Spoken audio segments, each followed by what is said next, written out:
I don't get it either. This squishy. It's like some kind of finger thing.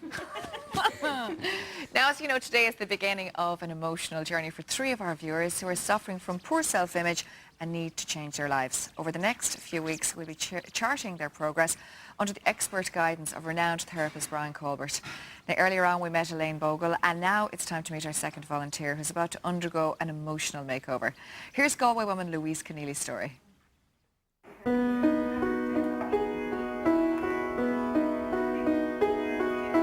My name is Louise Keneally. I live in Galway, born in Galway. About 11 months ago then we moved here to Oranmore. We have 2 children, we needed a bigger house, we needed a little bit more space. I actually took voluntary redundancy from my job at the end of May, so I'm now a full-time mum. I actually did work in a Montessori area. So in my head I thought, when I have babies, I want to be there with them at these key moments that I knew I was going to enjoy, because I enjoyed it when I did it for other people. It is slightly different when they are your own children. You do have to find kind of new energy from other places. You lose a lot of your social aspects that you would have of, you know, when you get up and you're going into an office environment and you're meeting grown-ups and you're having grown-up conversation. I was watching the show and I literally wrote the email on the spot because it just struck a chord with me, and I just said, that's it. I'd love to be part of that. That sounds like exactly something I need. When I'm getting dressed and when I'm in front of the mirror and I'm looking at myself and going, oh my God, and you do always have the pictures of magazines in the back of your head and how they look, and I know that's probably a false image, but it makes you feel bad about yourself. And I would get myself into such a state. If Chris came home to me and said, we've been invited to a book launch, I would probably spend the time he told me to the time of actually going, deciding what I was going to wear, how fat will I look, how thin will everyone else be, how amazing will they look, and really just putting so much pressure on myself. It would actually ruin the thoughts of going to the event and probably ruin the event itself. I hate my stomach, I hate my legs, and I have this apple shape going on, and getting dressed is a nightmare, and trying to find clothes to suit me is a nightmare.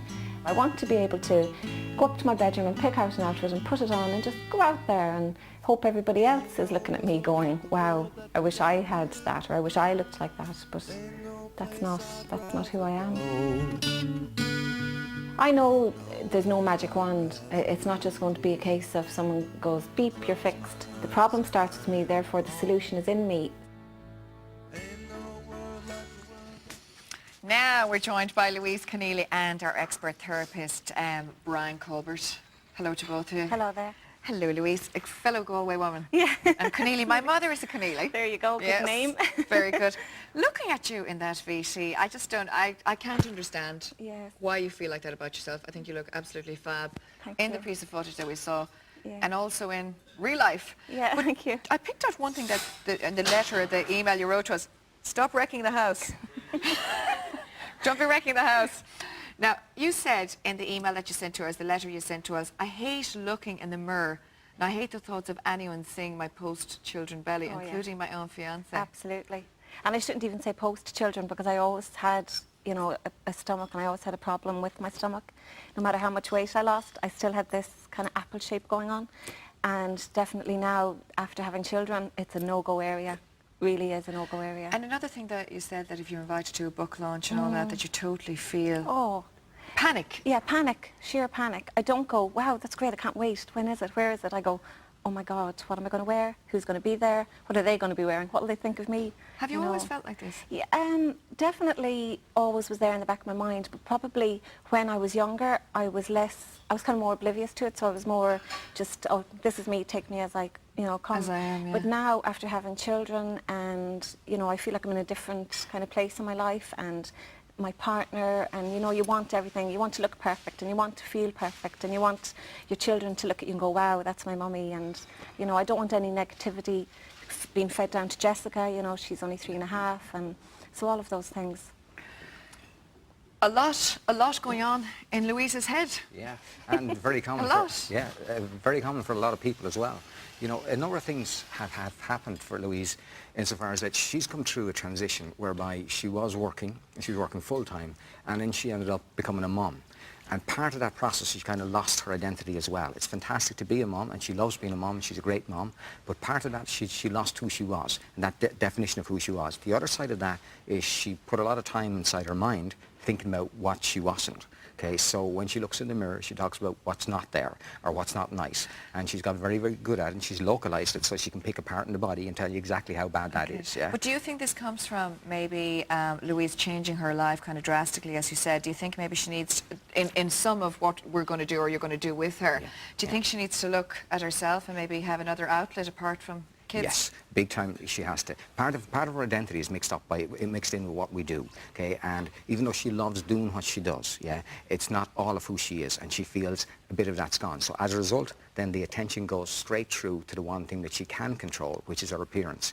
See, a lot of people, when we present ourselves out to the world, very often we say, well, I am such a thing, I'm a therapist, I'm a whatever it is I am. So we use that as a definition. And then other people say, I'm only a mom. Which is, you know, when we look at it mathematically, that's not fair to yourself or to your children. But ultimately, we feel and we're judged by who we present ourselves as. Would you think that, Louise? Yeah, definitely. You know, when you're in a social situation, and I actually remember a friend of mine who was a full-time mum for a long time by choice and everything, and she used to say that, she'd say, you know, when I go out, I've nothing to talk about. Except babies and nappies. Yeah, and being in the house. You know, and then I used to say, well, talk about other things, you know, that's not important. But when you are actually working and you're in that environment, and actually your social life has a lot to do with being in that job, because, you know, your social life is part of the job. So you do feel like you're a different person. So now when I go out, I'm like, oh, well, I'm a full-time mom, but I always back it up with, but I was working for 10 years until, you know, I always back it up. These are my certs. By the way, yeah. Yeah. I can do this, and this, yeah. So it is.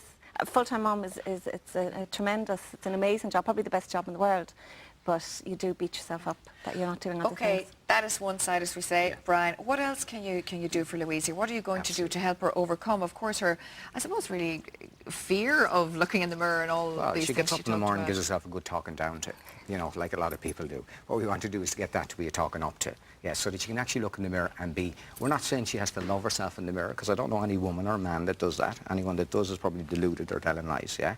But what we can get her to a state is where she can look in the mirror and say, I'm happy with who I am. That's much, much different. And she can look for what it is that's worth there. Because what she's not looking at, as we all know, you've met her, I've met her, the crew have met her, she's a beautiful person, she's a lovely personality. And she's also a really good-looking woman, as well as being a beautiful person. Even apart from that, that's what she's not looking at. Because if you say she's a beautiful looking person, she won't buy it. How do you do that? How do we change, though, her opinion of herself? Sure. Well, basically, there's lots of things we can do, basically, to get the brain working in that way. We can collapse negative associations that are there, how she looks at herself. We'll also look at some of the belief systems she has, and we'll floor her with them things. We'll literally wipe out negative beliefs that she has, build in new ones that are real ones, that are useful ones, that actually will work for you. And we'll give her an attitude, a real sort of, you know, strong attitude that will be devil may care attitude. And we'll unleash a very strong person at the end of this. Are you up for that? Definitely, can't wait.